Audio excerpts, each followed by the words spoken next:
Kush është Musai?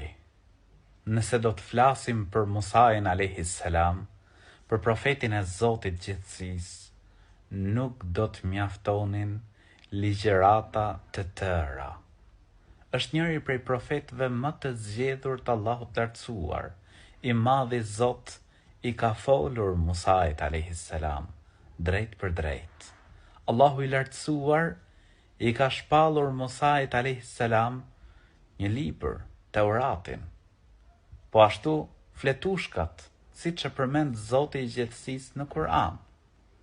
Musai alayhis salam, në dorën e tij ka ndodhur shumë mrekulli.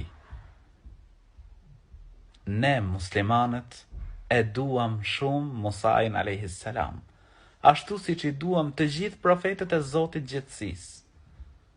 Pra, Isain alayhis salam, Ibrahimin alayhis salam, Musain alayhis salam, Nuhun alayhis salam dhe i fundit i profetëve Muhamedi alayhis salam. Pra të gjithë profetët ne i duam shumë. Dhe dashuria ndaj këtyre profetëve shprehet duke pasuar profetin e fundit, Muhammedin alayhis salam, për të cilin të gjithë këta profet kanë përgëzuar për ardhjen e tij.